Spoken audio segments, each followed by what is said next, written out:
Tuhan tidak pernah ingkar janji. Semua yang difirmankannya pasti digenapi. Biarpun gunung-gunung beranjak dan segala bukit bergoyang, tapi firman Tuhan tetap. Tuhan tidak pernah ingkar janji. Biarpun sangat lama, Tuhan tidak ingkar janji. Contoh Abraham menjadi kasus kita. Abraham dijanjikan oleh Tuhan, diberikan seorang keturunannya akan banyak seperti bintang di langit, pasir di laut. Kapan Abraham terima janji itu? Kejadian 12 ayat 4. Lalu pergilah Abraham seperti yang difirmankan Tuhan padanya. Abraham berumur 75 tahun ketika dia berangkat dari Haran. Umur 75 tahun dapat janji dari Tuhan. Lalu dapat anak berapa tahun? Tuhan janji kasih anak pada waktu dia umur 75 tahun. Dapat anak umur berapa? Kejadian 21 ayat 5. Adapun Abraham berumur 100 tahun ketika Ishak anaknya lahir baginya. Berarti dia mesti sabar pada janji Tuhan. Berapa tahun? 25 tahun. Daud 13. Ini 25. Yusuf terima mimpi-mimpi di rumah papanya. Matahari, bulan, 11 bintang sujud menyembah aku. Berkas-berkas gandum saudara-saudaraku sujud menyembah kepada berkas gandumku. Mimpi jadi pemimpin. Mimpi jadi orang besar. Umur berapa?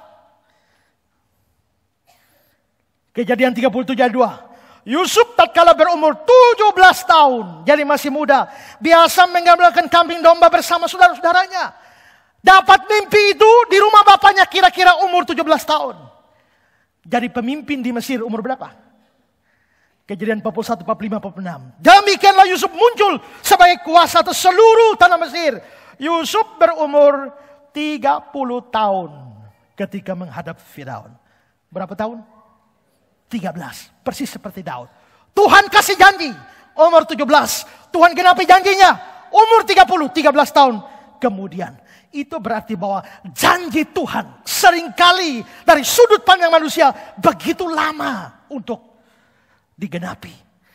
Janji tentang kedatangan Tuhan Yesus saja. Nubuat-nubuat nabi-nabi sudah berikan nubuat.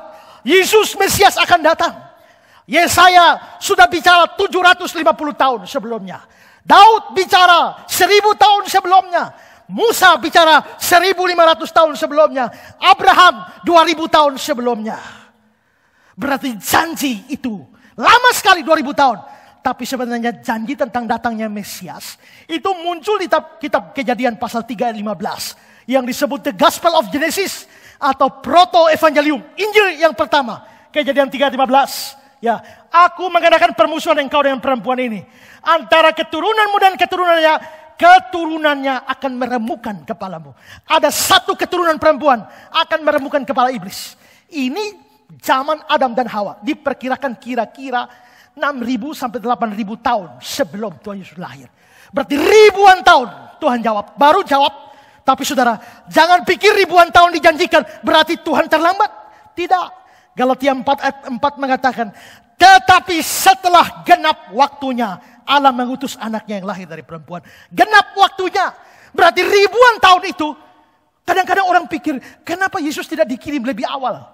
Kenapa Yesus tidak dikirim ribuan tahun sebelumnya, supaya banyak orang diselamatkan? Kenapa baru datang abad pertama? Kita tidak tahu kenapa. Tapi Galatia 4 ayat 4, setelah genap waktunya, Allah tahu waktunya. Berarti janji itu 8.000 tahun sebelumnya.